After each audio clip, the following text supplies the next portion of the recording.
ಕಾರ್ಯಕ್ರಮ ಪ್ರಾರಂಭ ಆಗ್ತದೆ. ಜೋರಾದ ಚಪ್ಪಾಳೆ ಮುಖಾಂತರ ದಯವಿಟ್ಟು ಜೋರಾದ ಚಪ್ಪಾಳೆ ಮುಖಾಂತರ ಪುಟಾಣಿಗಳು ರೋಚಕ ಮಾಡಬೇಕಪ್ಪ ಕುಸ್ತಿ. ಪುಟಾಣಿಗಳು ನಿಮಗೆ ಇದೊಂದು ಸುವರ್ಣ ಅವಕಾಶ. ಈ ವೇದಿಕೆ ಇನ್ನೆಲ್ಲೂ ಸಿಗಲ್ಲ ನಿಮಗೆ.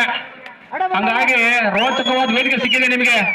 ನಿಮ್ಮ ಕಸಬನ್ನ ಚಾಕು ಚಕ್ಕದ್ದೆಯನ್ನ ಈ ಅಖಾಡದಲ್ಲಿ ಪ್ರದರ್ಶನ ಮಾಡಬೇಕು. ದಯಮಾಡಿ ಪುಡ್ಲಿಂಗಣ್ಣವರು ಯಶಸ್ವಿಯಾಗಿ ನೆರವೇರಿಸಿಕೊಡ್ತಾ ಇದ್ದಾರೆ.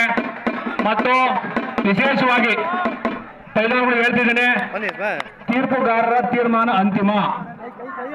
ಅಖಾಡದೊಳಗೆ ತೀರ್ಪುಗಾರ ಹತ್ರ ವಾದಿಸಬಾರದು ಮತ್ತು ತೀರ್ಪುಗಾರ ಏನ್ ತೀರ್ಪು ಕೊಡ್ತಾರೆ ಅದೇ ಅಂತಿಮ. ಮತ್ತೆ ತೀರ್ಪುಗಾರರು ಸಹ ಈ ಕಾರ್ಯಕ್ರಮ ಕೊನೆ ಅದಕ್ಕೆ ಸಮಯ ಆದ ಮೇಲೆ ಆ ಸಮಯವನ್ನು ನಿಗದಿತ ಮಾಡಲಿಕ್ಕೆ ನಮ್ಮ ಮಾರ್ಗದರ್ಶನ ಶಾಲೆ ಮುದ್ದುಕು ಮಾಡಿದ್ದಾರೆ, ಅವ್ರು ಮಾಡ್ತಾರೆ. ಒಂದ್ ನಿಮಿಷ ತಡೆಯಪ್ಪ. ಈ ಕಾರ್ಯಕ್ರಮದಲ್ಲಿ ಮೊದಲ ಕುಸ್ತಿಯಲ್ಲಿ ವಿಜಯ